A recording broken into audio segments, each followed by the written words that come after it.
নমস্কার, আশা করি সকলে ভালো আছেন, সুস্থ আছেন। আমাকে অনেকে চিনে থাকেন, আবার নাও চিনতে পারেন।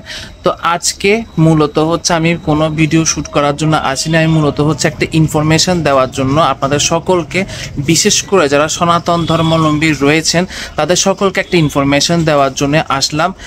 বিগত কয়েক বছর ধরে নিস্তব্ধর হাসি নামে একটা সংগঠন রয়েছে। এই সংগঠনটা প্রতি বছর দুর্গাপূজায় চেষ্টা করে যারা হচ্ছে আপনার আর্থিক দিক দিয়ে মনে করেন অসচ্ছল, যারা মনে করেন খুব কষ্টে রয়েছে, সেই সব সনাতন ধর্মাবলম্বী পরিবারদেরকে সাহায্য করে থাকে। তো নিস্তব্ধতার হাসি সংগঠনটি যাচ্ছে হচ্ছে রাঙ্গুনিয়া কোদালা চা বাগানে। ওখানে হচ্ছে আমি যতটুকু হচ্ছে সূর্য মহাজন, যিনি হচ্ছে ওই সংগঠনটির হচ্ছে আহ্বায়ক, ওর মাধ্যমে হচ্ছে জানতে পারলাম হচ্ছে ওখানে একটা পরিবার রয়েছে যেটার হচ্ছে ওখানে দুইটা মানে মহিলাটা একটু অসচ্ছল। তো ওরা হচ্ছে চেষ্টা করছে যাতে ফ্যামিলিটা একটু সচ্ছল হয়। প্লাস ওখানে একটা গীতা স্কুল প্রতিষ্ঠান রয়েছে, যে গীতা স্কুলে হচ্ছে অলরেডি হচ্ছে 80 জন স্টুডেন্ট রয়েছে, আমি যতটুকু জানতে পারলাম। তো বাকিটা হচ্ছে আপনারা হচ্ছে ইভোর মাধ্যমে জানতে পারবেন।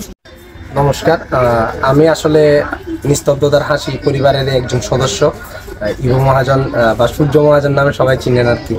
তো আসলে নিস্তব্ধতার হাসি পরিবারটি প্রত্যেকবার আপনাকে আমাদের অযোধ্যা যেভাবে বললো, প্রত্যেকবারই কোনো না কোনো জায়গায় যে মায়ের অসহায় সন্তানদের পাশে দাঁড়ানোর চেষ্টা করে। তো বিশেষ করে আমাদের টার্গেট টাকা হলো, কারণ হলো চা বাগানিরা প্রত্যেক দিনে যত টাকা করে ইনকাম করতে পারে আসলে তাদের পরিবার ওভাবে চলতেও পারে না। তো সে কারণে এবার আমরা যাচ্ছি অযোধ্যাও বললো, যেটা কোদালা চা বাগানে, রাঙ্গুনিয়ার কোদালা চা বাগানে। ওখানে হলো আমরা একটা পরিবারকে, অসচ্ছল পরিবারকে, যে পরিবারের ইনকাম করার মতো কেউই নেই, আপনার ওই পরিবারটাতে ওই একজন মহিলা আছে, তার দুটা সন্তান, মহিলাটাও অসুস্থ, ওইভাবে ইনকাম করার মতো কেউ নেই। তো আমরা চেষ্টা করতেছি হলো ওই পরিবারটাকে সচ্ছল করার মতো কিছু একটা দেওয়ার। তারপর আপনার ওখানে দুইটা গীতা শিক্ষা প্রতিষ্ঠান আছে, দুইটা মন্দিরে গীতা শিক্ষা পড়ায় আর কি, গীতা পড়ায়। তো ওই প্রতিষ্ঠান দুটার মধ্যে অসহায় সন্তান যেগুলো আছে ওদেরকে কিছু উপহার স্বরূপ পূজাতে যেন আনন্দে মেতে ওঠে। ওরা পূজা তো সবার, পূজা মানেই আনন্দ, পূজা মানেই খুশি, সবাই যেন মায়ের অসহায় সন্তানরা সবাই যেন আনন্দে মেতে ওঠে।